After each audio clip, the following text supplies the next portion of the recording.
Hey everyone, and welcome to another session on TCS digital preparations. So, we'll continue from where we left off in the last session and start working on the possible questions you may expect when it comes down to TCS digital. So far, we have already seen one question to begin with, that is a string which needs to be displayed in a different order. So the explanation of this logic is that you take up the string and your input will have another value apart from the input string, that is number of rows. So assuming that the input has number of rows as 4 and the string as well, what you would need to do is take the string and start writing it in zigzag order with 4 rows. So given 4 rows, we'll write 1 row and a zigzag order like this. Then again 1 row and a zigzag order like this. Then again 1 row and a zigzag order like this. So this will give us digital hiring is easy. So for those who want to know regarding how this is done and a little more details, we have already uploaded a previous video on this, the first video on TCS digital. You can check that out by going through our channel.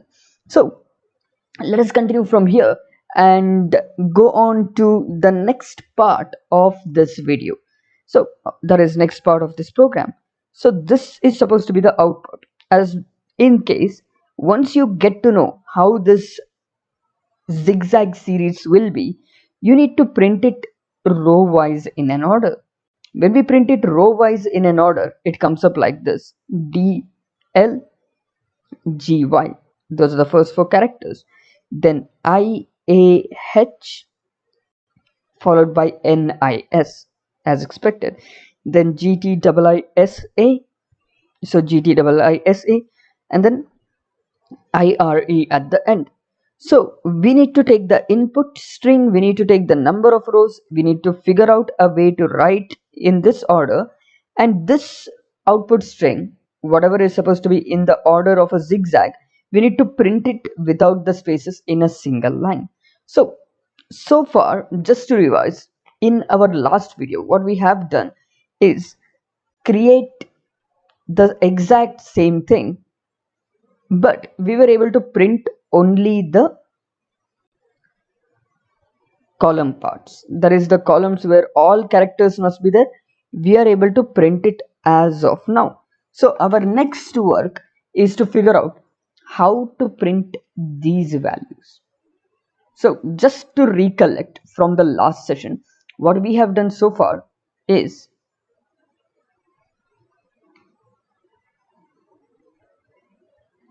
figure out something called an interval. So an interval is just the difference in values that are printed in each row. So if you observe here, this is index 0 of our string. So I'll just use a different color to ensure that it's clearly visible. Perfect.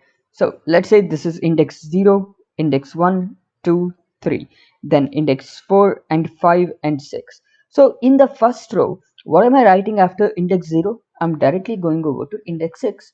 After index 6, I'm directly going over to index 12. After that, index 18. Similarly here, after 1, forget the 1 in the middle, we're directly going over to 7. After 7, we're directly going over to 13. So we figured out in the last session how we are taking this value. Why are we adding 6? So this was due to a formula that we created already. That was the interval required is calculated as follows, is equal to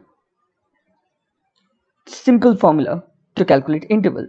So all that we have done here is, first there are 2 different formulas just to point out. One of them is called the interval and the other is called steps. So from interval we calculate something else called steps. So to calculate intervals, all that we are taking is number of rows. The number of rows we have here is 4. We have 4 rows currently here. We are taking this number of rows, which is 4, we are multiplying it with 2 and we are subtracting 2. So when we do this, 4 into 2 gives us 8, 8 minus 2 gives us 6. So basically I'm supposed to go 6 values ahead. This is in short what it means. So similarly, if you have only 3 rows, you do 3 into 2 minus 2, that will give you 6 minus 2, that is 4. So if it is index 0, 1, 2, only 3 rows, then 3 and then 4 will come in this order. So after 0, the next thing we're supposed to print is 4. This is how we are calculating it.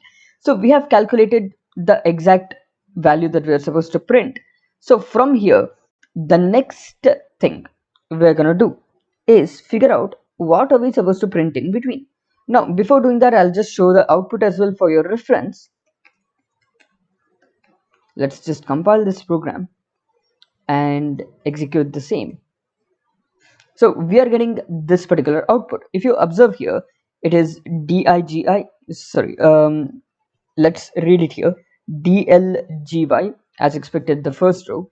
After DLGY, the second row, you can read it as only IHIS being printed. A and N are not printed over here. So sorry, not S, because the column comes here, only IHI. And then G, I and S are printed over here. So that is exactly what we have done here. G, I and H are printed. Finally, I and E are printed. G, I, S, I, R and E are printed. So once this is done, our next work is to figure out how we are able to print the values in between, that is these particular values. To figure out how to print these particular values, we need to create a different formula, and here's the clue. So for this, we got to find out after 0 we're directly going to 6, after 6 we're directly going to 12. So by taking different examples we understood this, but how will I figure out how many spaces, or forget spaces because we are not printing spaces, let us not worry about spaces, let us worry about which index am I supposed to write after I, because after I, since it is 1, we add plus 6 as interval, it will go to 7. But before 7, do we need to write anything else? Do we need to write any other index value?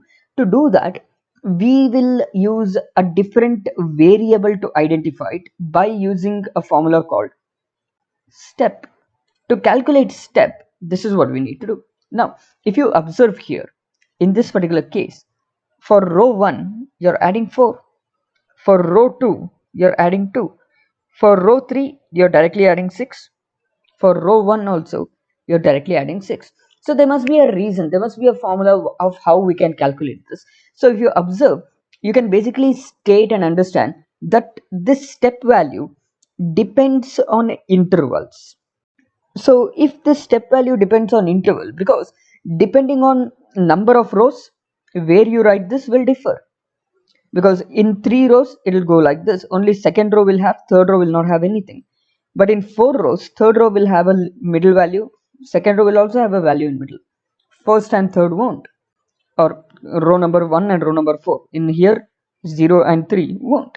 So to identify this, when you write these multiple examples and calculate, you get a simple formula called step, which is calculated by, again I'll repeat this, step depends on number of rows and number of rows define interval. So you can directly use the formula of interval to calculate step by using it as interval minus 2 into row number. So in the first, there is row number 0, interval is always 6. For our program, since there are 4 rows, interval is always 6. 6 minus 2 into row number 0 will give us 6 itself. So I need to directly move by 6. There's no step in between. When I do 6 minus 2 into 1 for row number 1, however, I get 6 minus 4. Sorry, 6 minus 2. 6 minus 2 gives us 4. That means for this, I need to move from 1 4 indices ahead and print something. So the idea is, when we calculate step, we need to ensure that whatever step value is calculated, it is greater than 0 and it is lesser than interval. If it is equal to interval, I should not write it twice. because if I don't give the condition of interval and I write by step also, I write by interval also, L will be written twice in my program. We don't need that. So we need to give a condition where whenever we are writing step, we should give a condition in such a way that we need to check if step value is greater than 0 and step value is also simultaneously lesser than interval, because interval we are writing anyway, interval value we are writing anyway. If we consider that even in step, we are basically writing it twice. We don't want to do that. That is the reason we should consider it as step should be lesser than interval. So these are the two conditions we'll put up. And the other thing is, when you keep adding step, think about this. If step value is something like 4, or if step value is something like 5 also, or let's say 4, what if we have one more thing here? Let's say one more thing, easy exclamation or something here. So can from here also I add 4? No, because this is the last character. If it's the last character, we look at the length. If I add this, length will be 20. That is, index of this will be 90. If when added with step, whenever we add with the step value, that is 4, if the value we get, which will be 23 in this case, if it crosses the length of the string, even then we should not use it, we should not print it. So another condition that will come up is step is lesser than length. So these are the three conditions we should write. So let us create the formula for step in our code and do the exact same steps here. So all that we're going to do here is, we have already created a variable called step, and now the next thing is, once we've created a variable called step, we need to give a condition. That is, for us to write the step value, we need to use these particular condition. It should be greater than 0, it should be less than interval, and it should be less than length. So if it's greater than, if it's equal to interval, no need to write it again, because with interval we are writing it. If it is greater than length, no point in writing it, we'll get a garbage value. So this understood, let us go ahead and try to solve this, try to figure out a solution for this. Now one question comes up, where am I supposed to write step? Am I supposed to write step before writing the interval or after writing the interval? If you look at this, you may say, hey, this is our interval, I'm writing it before interval. But remember, isn't the first column that you're writing also part of the interval? The first column that we write here, that is DIGI, that is also part of your interval. So that is your first interval that you're writing. So only after the first interval you're writing your step. So the code to write step is not before writing interval, it's not here, it is after writing interval over here. So let us give the condition, if step is greater than 0 and step less than interval. If you don't give this condition, step less than interval, I'll just point this out. Since L is written there as interval, after that you get to find out that step value is also 6. Since step is 6, it will add 6 and write G once, or it will write L once, and it will write L second time also. So we don't need that error. So for that purpose, we need to ensure that step less than interval is there and step less than length. This is to ensure that, let's say for example, step in this row is 4. If step in this row is 4, what if I add 4 to it? If I add 4 to it, I get 22. 22 is not an index of our program. So if it crosses the length, we should ensure that that step should not be written. So we already have a variable called length, the same thing we can use it here. So once this is done, let us print, or let us add the step to our zigzag output. So zigzag output, let us append input string dot character at. Now here's the condition. How will we get to know which index is the character at?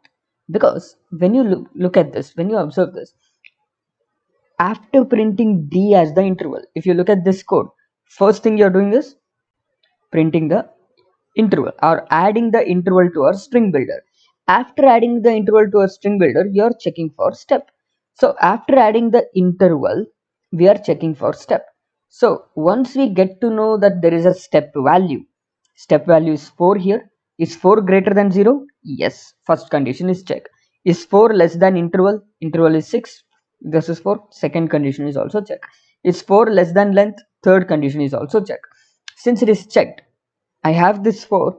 I need to add this 4 to this interval value. If you observe, this is my interval value. This is my current value, not interval. Sorry, this is the current index that I'm printing. So this current index which I'm printing, I need to add 4 to it to get my index value that I'm supposed to print. So let us add 4 to it. So instead of printing j, what we will do here is we'll print j plus step. So that's the basic idea. If j is our current index that we are about to print, we're just going to add step to it and print. So this should give us the perfect output that is as expected, this sample output for this program. Let us see if that is the case. So let us take the same program, compile it. No errors. Let's execute it. We do have one error which says string index out of bounds. So let us see where exactly we went wrong in this case, because it basically says we have this particular error in code.main, code.java, line number 37. So let's go on to line number 37. Let's observe here.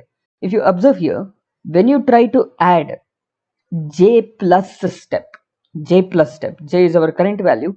When you add j plus step, there's something wrong that is happening here. So can you figure out what exactly is going wrong? Can you all think through and figure out what exactly could be going wrong?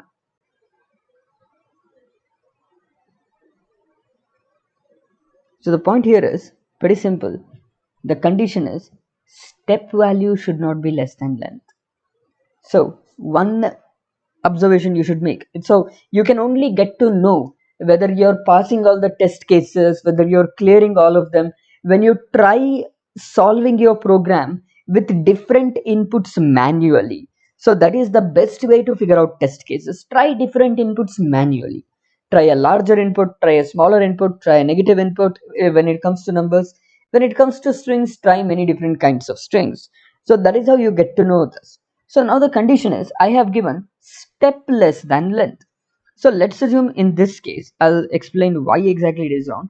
Let's say step here is 4. So is step less than length? Yes.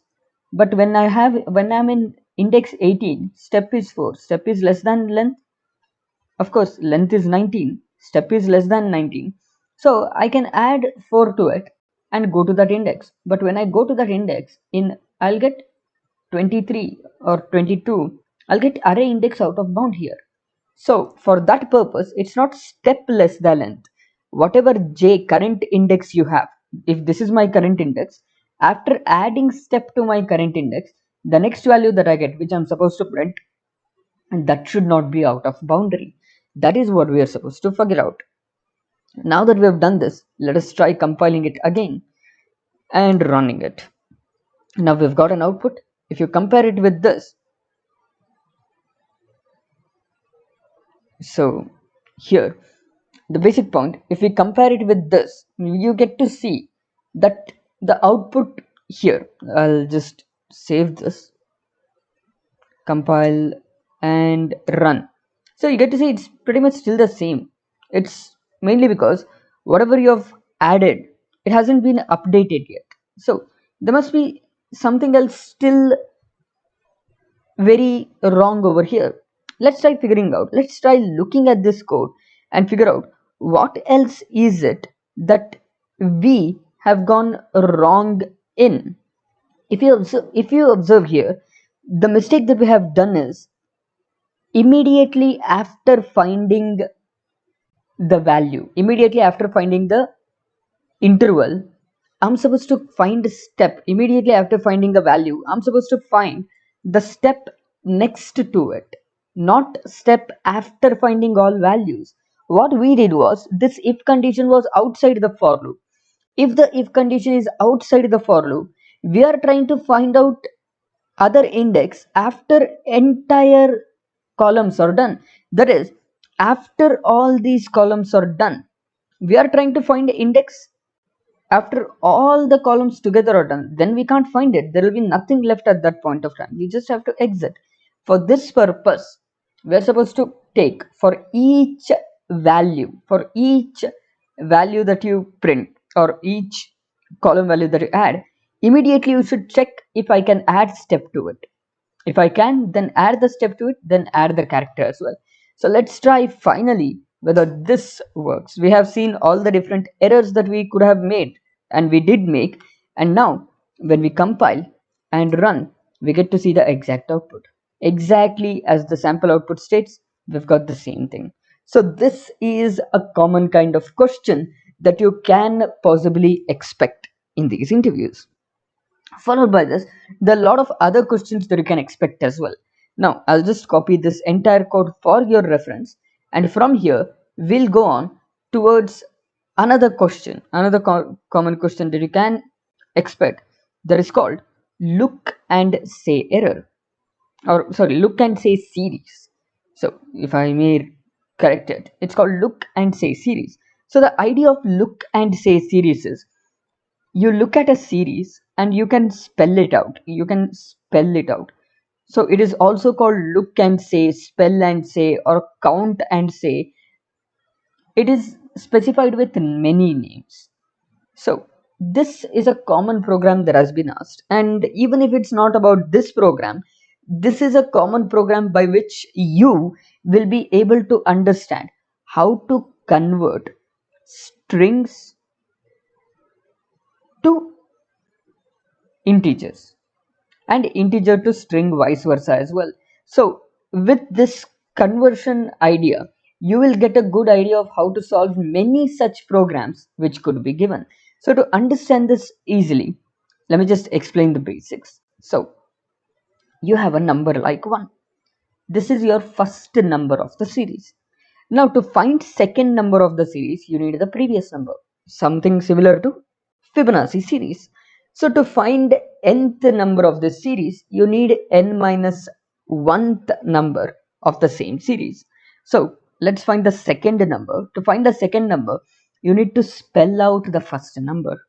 So you need to spell it out left to right depending on count of characters. So if you observe here, what do we have in the first value? We have 1. We have 1 how many times? 1 time. 1 time 1 is present. So since 1 is present 1 time, we're gonna write our second value as 1 1, meaning 1 is present 1 time. Similarly, the next value you can take it as based on this value. So the third value will be based on second value. In second value, how many times is from left to right? If you go, 1 is present 2 times. So you can spell it out as 2 times 1. So you can call it as 2 times 1. This is the count and this is the value. How many times which value? This is how we basically figure it out. So using this, you can now figure out the next value. So the next value, let us erase this. So the next value you can have here is, if you observe, 2 is present 1 times. So we can write it as 1 time 2. After that, you have one more thing, that is 1. So you can write it as 1 time 1. So 1 time 2 and 1 time 1. So 1, 2, 1, 1 will be your next element of the series. 1, 2, 1, 1. So this is your fourth value of the series. Now once this is done, we can now go for the fifth value. Now this is where we get to understand how exactly this works. Let's start from left to right. 1. How many times is it present? 1 is present only 1 time. So 1 is present 1 time. 1 time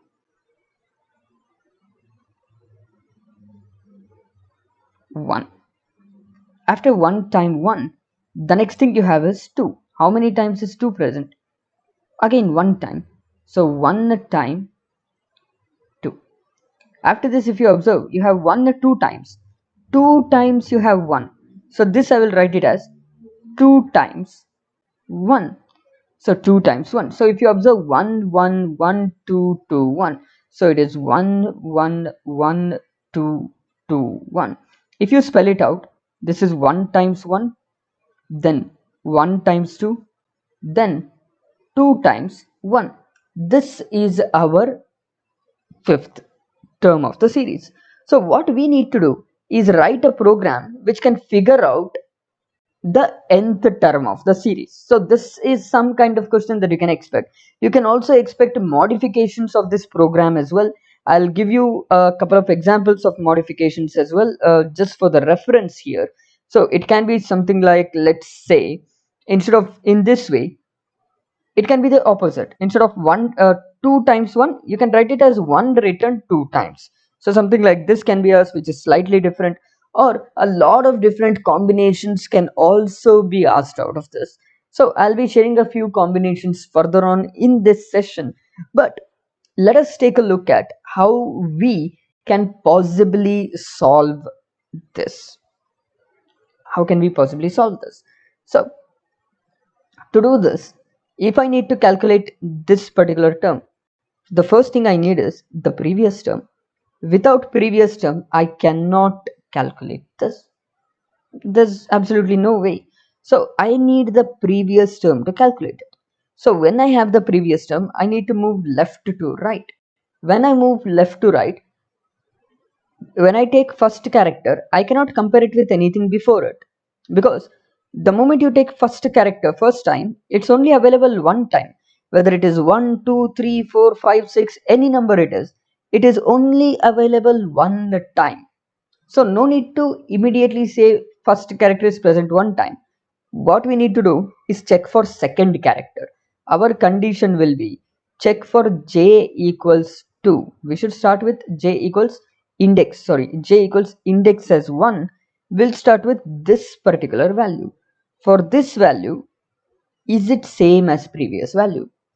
If the second index, that is index number 1, is same as index number 0, then increase another variable called count. We need a variable called count to keep a track of how many times the variable is available.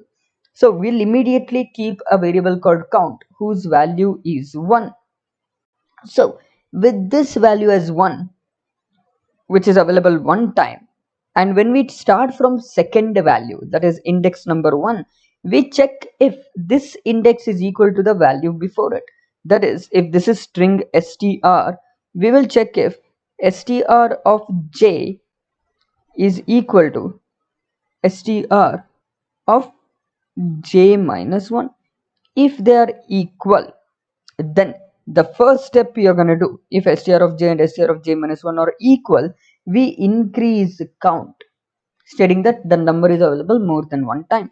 But if it's not equal, in our case it's not equal, because j, when it is 1, it is 2, and j minus 1 has index has a value 1.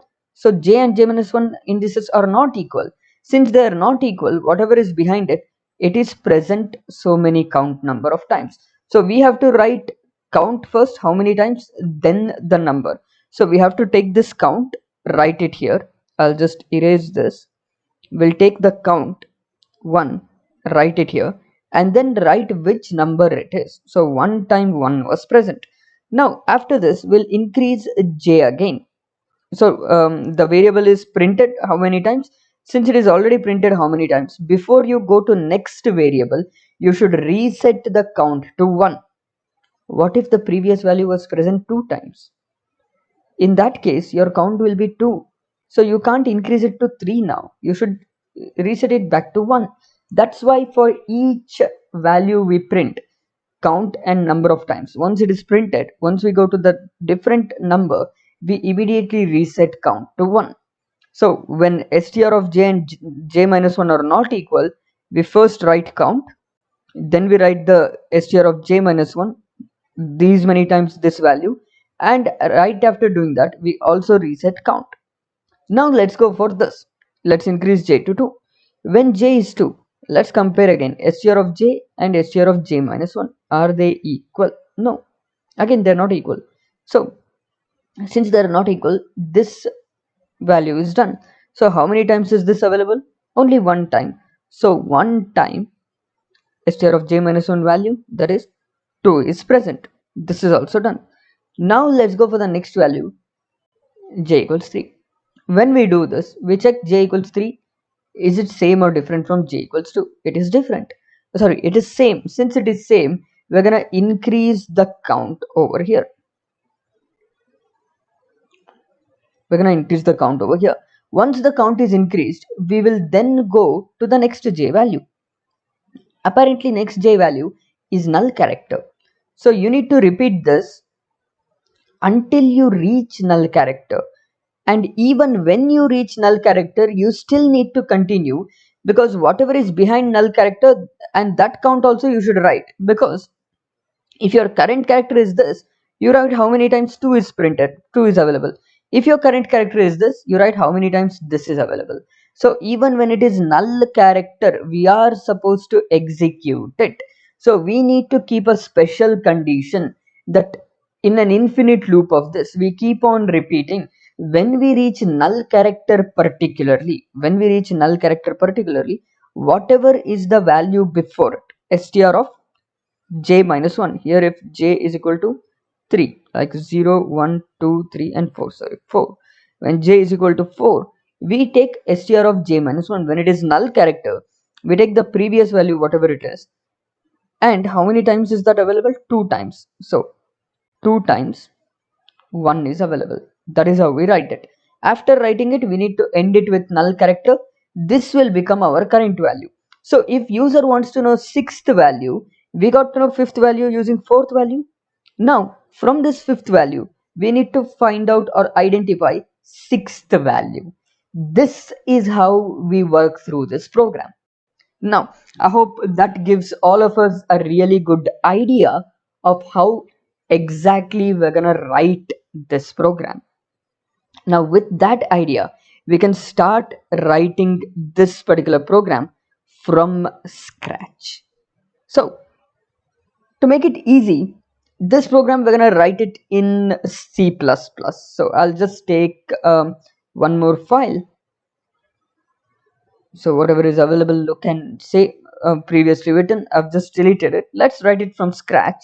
So the idea here is, as always, hash include IO stream for our input output operations, and we also need to use namespace called standard. So here I'm gonna use int main instead of void main, and we'll create some return statement called return1. This is your basic skeleton. Now most of the times what we do is we write our function, whatever function we need to write, within main itself. Here this program was not lengthy, it was not too confusing. We were easily able to write it within main. But in some cases we will use a separate function called find look and say sequence, where we give an input n, where it will find nth look and say sequence. So you can return it or you can print it here, that's completely up to us. Returning is always preferred here, because if you're creating a function, you're supposed to return it and show something. So when you return it, you may want to use it again for another purpose or something like that. For example, they may ask you something like this: find nth look and say series number. When you find nth look and say series number, add all the characters of that series. Add all the characters of that number. Once you've added all the characters, here, let's say for example, 3 plus 2, 5, 5 plus 2, 7, 7 plus 1, 8. Is the resulting number a prime number or not? For example, you can figure out and calculate this, for instance. So such questions you can definitely expect as well, some modifications, because when it comes to TCS digital, you will not expect a question which you have already worked on. You will not expect a question which you have already learned, which you have already executed, there will be a slight modification whatsoever. So that is basically what we are looking at. That is why I'm providing some slight modifications also like this, which you can possibly expect. So since we are finding it through strings, this will return a string value. So let us take the string value. Now let us look at the input for this. What is the input required for this program? Let us write a little bit of details of the program. So when this document is shared, you can access the same details. So the idea is find nth number in look and say series. So for example, if first number is 1, second number is spoken terms of first number, that is 1 times 1, hence second number becomes 1 1. Similarly, third number is 2 times 1, I dot e, it becomes, that is it becomes 2 1, and so on. They will also give you a sample input like 4 and a sample output, that is 1 times 2 1 times 1. So let's try figuring this out. Now if you observe the sample input, there's an integer, so we need to create an integer, let's say int n, and we need user to enter the integer. Now one thing we shouldn't do is have something written like enter the input. We should never do that, because in real case programs, when it comes down to interviews, these automated compilers will not see whether you have written any other statement or not. Automated compilers only get to see what is the exact output. Automated compilers do not check whether you're writing anything else, because if you write anything else apart from only the output expected, your result may be considered to be wrong. For that purpose, we should not write anything else, and we should directly read the input n, and then we'll call find look and say by sending that n value. Now when we send n value here, let us figure out what do we do here to find nth number in this find look and say series. So let us try creating the function where we can figure out the nth term of this look and say series. Now the first thing that we will do is have the first number. So I'll have the condition, that is if the input number n is 1, we will return a string stating 1. If similarly n is 2, we'll return 1 1. Now for any value greater than this, you can also give a condition as to, instead of n equals 2, calculate it manually. We can also calculate it automated as well, but first 2 digits is something we always generally consider like this. So let us go ahead from here. I'll also explain why we do this in this case, because it's more time consuming to calculate this than to just return this. From the third value or the fourth value, it makes sense to use the for loop. So that is why we'll take a couple of variables here, I and j as looping variables that we will need. So we'll start finding the number. Now if user says that they want to find nth number, assume that n is something like 10 or 12 or anything like that. If that is the case, then we need to find all the numbers before that as well. If we are supposed to find 10th number, we're supposed to also find 9th number, 8th number, 7th, 6th, 5th, 4th, and 3rd. So we're gonna create a loop for I equals 3, I less than equal to n. When it reaches n, we stop, because nth number is what we need to find, and I plus plus. So here, all that we are doing here is, for each of these terms, I need to find the term. So to find the term, I need previous string.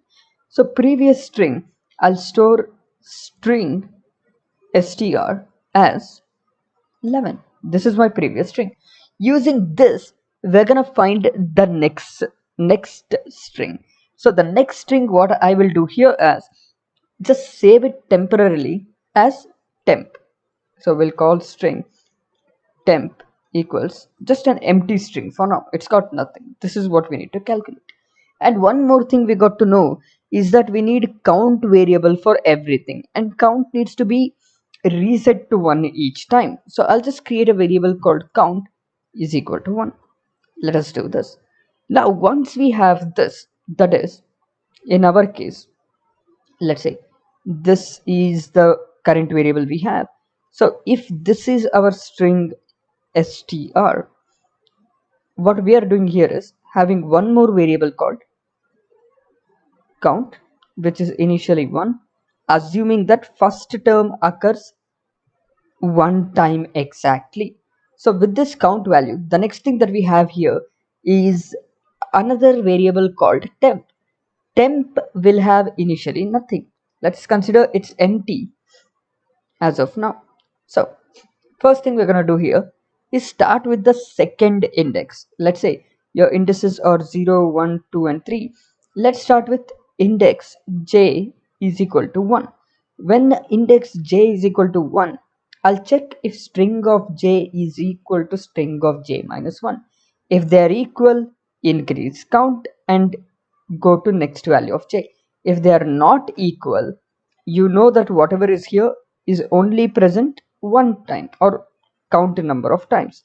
So whatever is present here is present count number of times. We will take that and put it into temp. First we'll put count and then we'll put the number. So 1 times 1, done. After this we can go ahead to increase the j value. When we increase the j value to 2, we check from here if str of j is not equal to str of j minus 1. Again, it's not equal. Since it's not equal, as we saw, we take the same thing. First count and the previous value. After doing this, we need to reset the count back to 1. What if this 2 was present twice? Then count value will be 2. So when you go to next value, count becomes 3. That should not happen. So for this purpose, we reset the count back to 1 each time. So once this is done, our immediate next step is to go ahead for the next value. So when we go for 3, again same thing, they're equal. Since they're equal, let us increase the count value. After this, once we go for index 4, we get to realize it's null character. Once we know it's null character, since it is the last character, this is where we stop. And the way we stop is, once we get to know it's null character, whatever is count here, take that, and whatever is the value here, take that, store it. That gives you the final value. That temp value will be your final value here. So let us do the same thing here by using an infinite loop to begin with. So while of 1.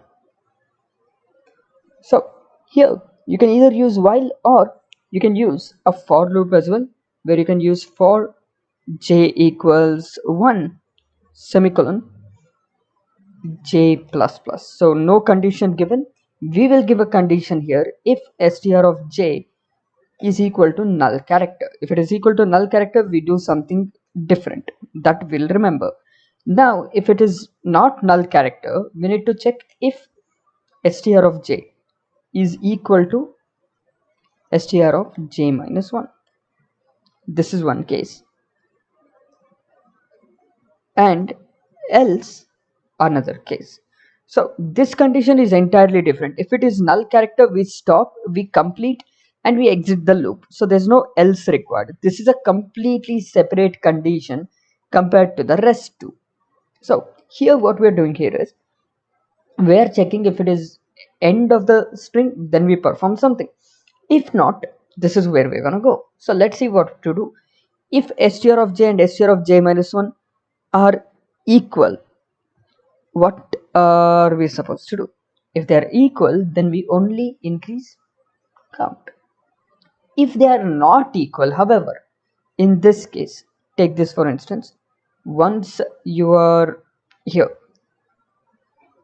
when j equals 1, let's say for instance, when j equals 1, 0, 1, 2 and 3 are indices. When j is 1, we check if str of j and str of j minus 1 are equal. No. So how many times is 1 present? It's present 1 time. So 1 times 1.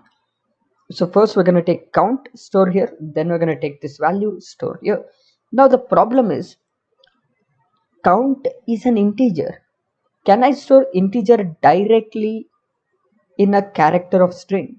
I can't do that, because if you all remember, strings work in a different way compared to integers. The way they both work are different, because when you store it as a character in a string stores ASCII values, and the problem is, when you store 1 directly, it stores differently. To understand this, think about this. Character z equals, I store 65. The moment I store 65, it doesn't store 65 here. It instead stores uppercase A. So when I store 1, it's not going to store 1 as a character. It will instead store whatever is the ASCII code, ASCII character represented by the digit 1. That's not what we need.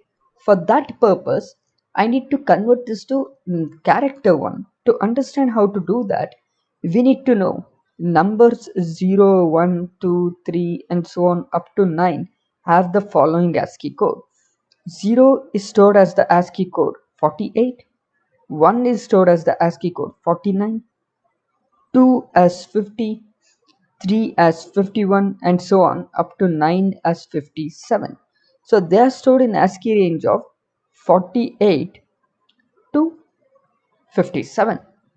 So if I'm supposed to store 1, I'm supposed to store 49. So in other words, I can say, if I'm supposed to store 1, I can add 48 to it. That will make it 49. When I store 49 here as a character, it will convert to ASCII value 1. If I want to store 2, I'll take 2 and add 48. If I do this, again, it becomes 50, whose ASCII value is also here 50. ASCII value of 50 is considered as 2. So all we need to do is add 48.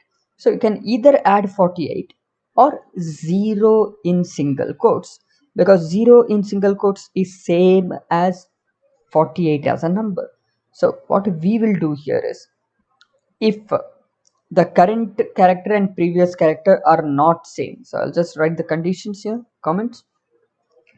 If we are in last character here, if current and previous characters are same, and finally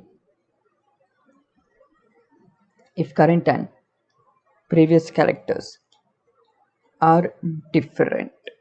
If current and previous characters are different, we first need to store count in our string called temporary. So we need to add something to temporary. So temp equals temp plus. We have plus as concatenation for strings in C++, so we'll use it directly. So I don't need to perform index increment or anything else of now. We can directly do this. So let us add temp with one more value, which is the count, and the count is calculated by count plus 48, or also as 0 up to us. We'll keep it as 48 for our reference. So that means count is stored first. So in this case, since j equals 1 and str of 1 is not equal to str of 0, we store 1 over here. Once it is done, let's go for the next value. So after 1, this is how many times something is present. But how many times is what present? That is 1. 1 is present so many times. So we need to take this value and place it next to it here. So to place it next to it, we'll write temp equals temp plus str of j minus 1. Whatever is the value, we add it there. Once we do this, we need to reset the count. 1 times 1 is done. Now, whatever the count value is, we need to reset it to 1 because this is a different number compared to previous value. So let us do the same here. So here what we'll do is count will be set to 1. So this is our code so far. But one more condition. What if we are in the last character? If we are in the last character, we add the count, we add whatever is previous to it. No need of increasing or changing count to 1 because we do that over here. Instead, we should exit this loop. To exit this loop, we'll just use break. Break exits the closest loop. We are exiting this loop. Once exited, it goes outside of this inner loop back to this outer loop. When it goes back to this outer loop, take for instance, you have calculated it stored as temp. Let's say temp is stored as 1 times 1, 1 times 2, and 2 times 1. Now this is your first term, second term, third term, and fourth term. Once fourth term is calculated, when I want to calculate fifth term, this should become my string, previous string to work with. So whatever is in temp, I should store that in the string str. Once we do that, our string str is updated to be the new string and temp will become null again. So before we do that, one last thing that we'll do, temp will also add it with null character, because once we have added str of j minus 1, this value we have added here, the last thing that we need to add here is null character as well to ensure that that string is ending at the right index. So once this is done, we are able to create our entire string and go for the next string. But before going for the next string, remember, you need to update this temp to string. Without doing that, your string will remain as 1 1. You will always keep calculating throughout the loop the next value to 1 1 itself. So every time you calculate the next value, that should be updated to string. So let us do the same. Str equals temp. So once this is done, it goes to next value, again empty temp, again makes count equals 1, again starts the same thing. Now at the end we'll return, after this for loop, when we reach n value, once we find nth string value, we'll return that string. So whatever string is returned finally, that is what we are supposed to print here. So let's say string x is equal to that value, whatever is returned, and we can print x. Or instead of doing that, you can directly print the result of the function to save a little memory. Let's just print this directly. Let's see if it works. So let's compile this code.cpp. Let's see if we have any particular error. Now there's one particular error. There's a few errors that we can note and observe here. Let's try figuring out what are they, where have we missed what to encounter these particular errors. Now let's go back to the first statement. Now I'll tell you exactly why this is happening. Let's go to the first statement of this. Here it is. So the moment I use plus, it gives me an error here because I can't add a number to a string. We can't use plus between appending of a string that is basically a character with a number. There's supposed to be some way to do this because you're able to perform plus with strings. You can add characters or numbers with strings. So let's try to figure out how can we exactly do that here. So the error we get here is because we are trying to add an integer to a string. So instead of adding an integer, we are supposed to add a character. So all that we'll do here is just take a character called count underscore value, and what we'll do here is add count plus 48 and store it in that character. Once done, so now since it is in character format, we can add count underscore val directly, or we can also use wrapping function to do the same. Both will provide the same response for us. Now I've done the same thing even in the if condition as well as in the else condition. Now with this done, let us try compiling it and running it. If I give 1, we are getting 1. If I give 2, we're getting 1 1. This is pre-existing. Now when I give 3, I'm supposed to get 2 ones, which is correct. Let's try 3. 3 also, sorry, 3. Let's try 4. We're getting 1 2 1 1. Let's try 5. We're getting 1 1 1 2 2 and 1. Now when we try 6, we're supposed to get 3 ones, 2 twos and 1 1. So sorry, let's try 6. So 3 ones, 2 twos and 1 1. So 3 ones, 2 twos and 1 1. That gives us the exact output that we expect. So this is your simple program to print look and say series. Now assume in interview they will give you a modification of this question. The modification of this question is find nth number in look and say series. After finding nth number in the look and say series, the next thing you need to do, let's say for example, the nth number we find out is 1211. The next thing you need to do is find out the sum of digits. Here if you calculate sum of digits, 1 plus 2 plus 1 plus 1, we get it as 3 4 5. Is this a prime number? Yes, this is a prime number. If the sum of digits of a look and say sequence is a prime number, you need to print the output as prime. If it is not a prime number, you need to print the output as non-prime. This is one small modification that I am providing as a question to all of you. So to solve it better, I will also give an idea. I'll also give a clue on how to do this. So if you get a number like 1211, you need to create one more function called find whether it is prime or not. Find underscore prime of this string.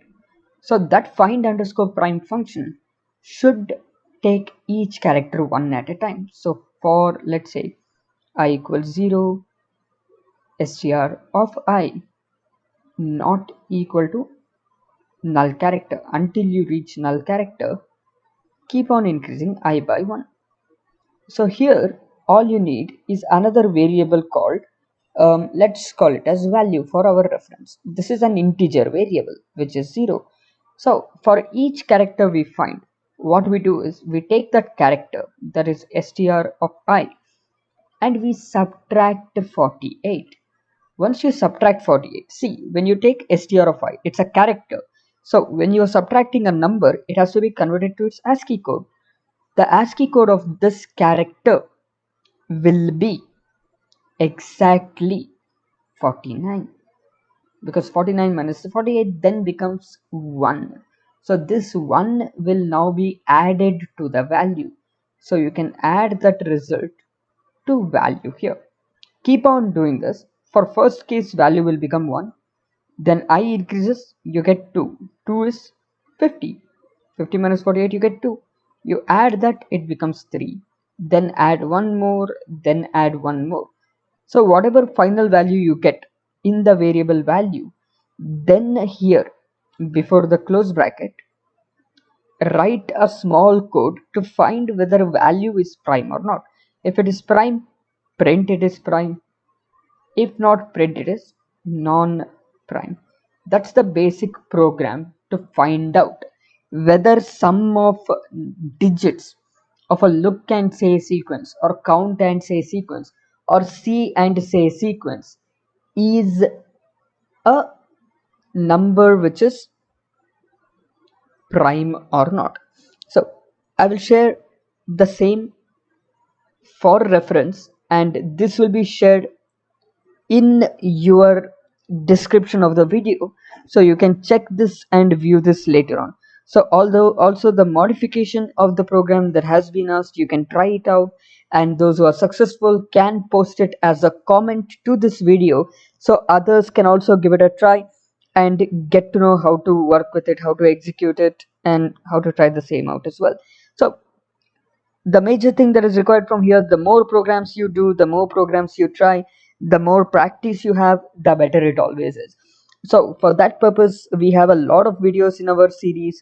You can keep going through our YouTube channel and try to check through as many videos available as possible, and be as well prepared as possible for your placements.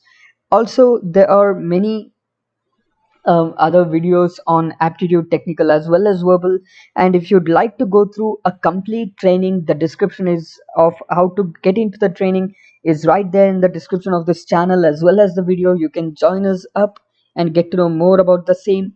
So good luck with your placements, and do subscribe and check our channel for constant content like this. So thank you for joining in.